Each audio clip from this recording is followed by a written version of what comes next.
Hello guys, video thằng này lâu lệ ta tuần trùng video tour hi Mipa Mahni hairstyle in Siam dan kha lâu tilang don na thằng lâu trana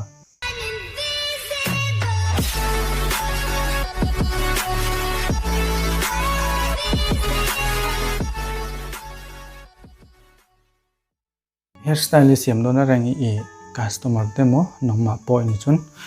an loose isuma support anga fai do ni suma sanga chumi zwa lu isulo ni pon he spray ma water spray ten spray ve nga ten iti hunga customer tan jan lu te he suk sanga mo ten iti hunga hu doin iti nga ten spray da cha don ten iti hunga ina pot ti thei manin hu khangai chon kan ti hu ta ti hu za lusuk za han tian in noyanga e volume spray volume spray brand sang om ta biblana po kan ya hei chu e cream anicals define cream te ta chon repair cream te samro tan mo chon l'oreal at pom volume cream te volume spray te chon tg at poma musa mo te ni noyanga chon hairstyle Siam don la mipa big sign in lama dryer in anga ya hai dryer kan ya chum zo ram brush tianga te hemi size in anga he ai te pot ya chon holding spray te wax chon kan ti hu ta lu kan su zawa chon kan ti huwa volume spray te kan noya mus te kan no te kan noi le wa te hai dryer in itirau don ne e medium heat in full heat ni lovin ma medium nga hai ko la ne chon e het hian blow khai pe don ne blow dry kha tlam thiani pe char char nga i khui pa nga ten itirau pa nga ten tian blow na da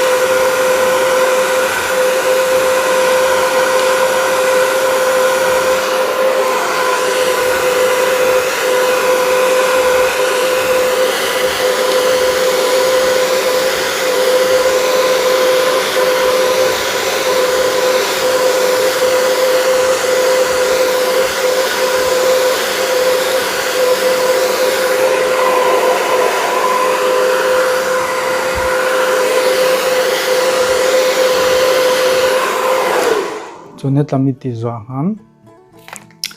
lela mai ti phei vele don hetlam ma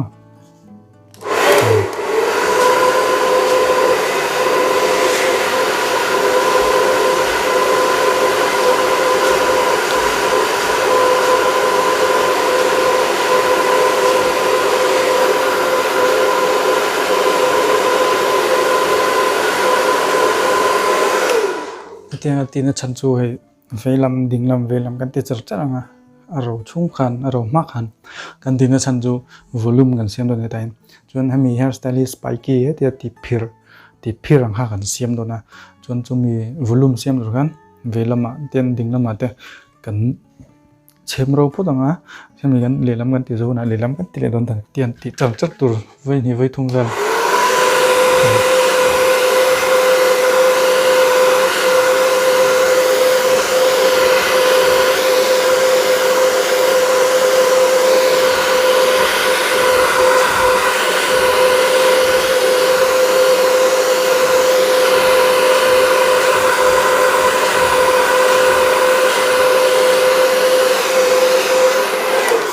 chon de han zawan lelam kan ti leng den kan chem le don ni lelam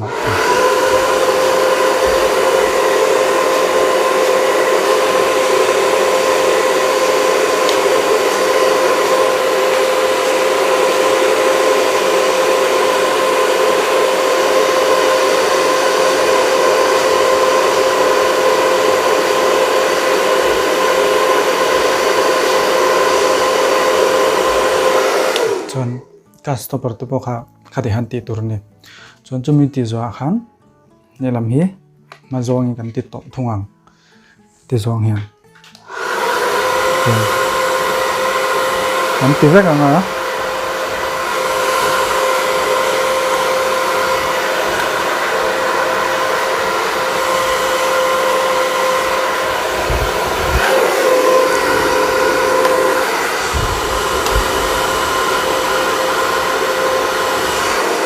Mahni John haram mania John inti harta mase client e customer lang John all samta John hemi get ti Zawhna kan ti phir chong he da rangin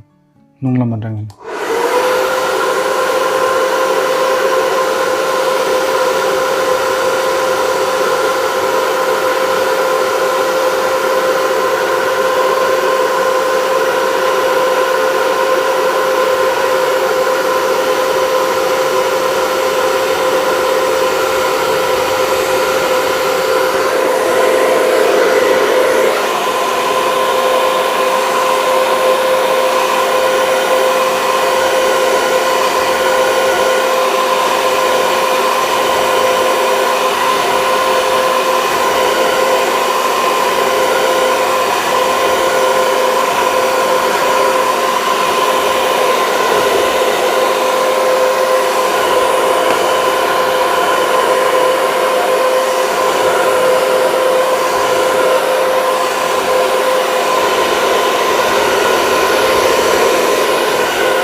Chuan hemi brush kan ti zawh hian brush te loin hemi kan chem ti ringot ang khami ti phir zawng kan na tian mo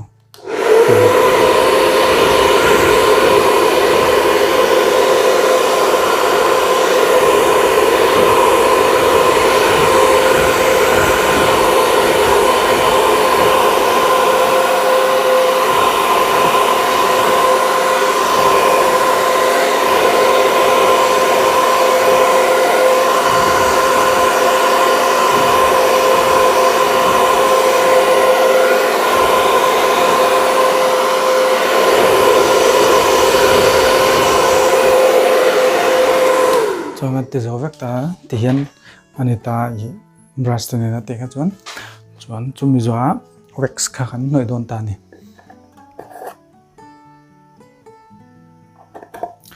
wax hi hei kalata ta hian mi kut zung tang ani lo na mi a pha hian ilanga chuan ti ni noyang ti ni noyanga chumi zawh ha ti hian lok ti tur ha ti ni noyang wax Tian in noinga tian chuan tilaya piala I tian in nem betanga tian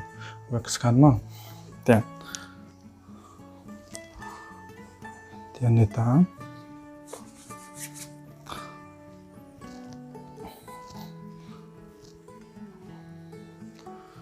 tian in nem betwa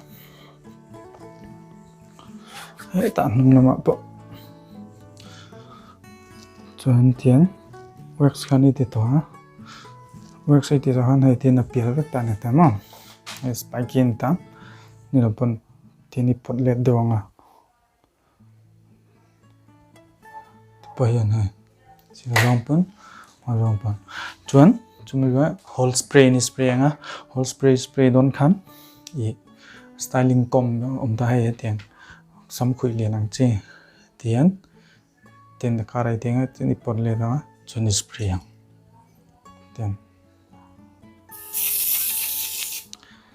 spray anga tian heta pa spray anga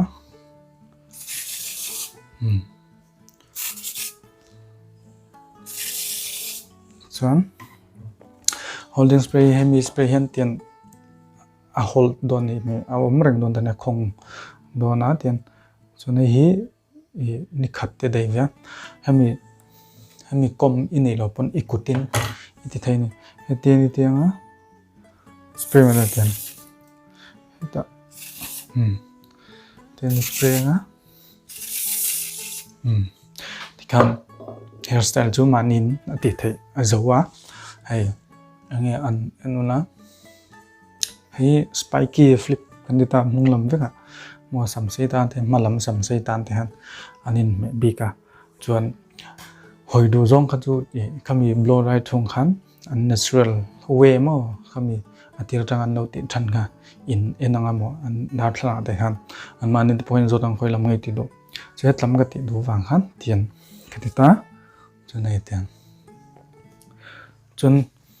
hi Mahni hairstyle siam dan ni ta masabra blow dry mamonga chun lusuk te water spray te volume spray te ma wax mamo boga whole spray holding spray mamo chun kom te mo then kha song khan ni ta se ton tum video be ga chun ka video hi thai de chun khoi lo like la lo share bok la chun next video ga mu la chodon ne bye bye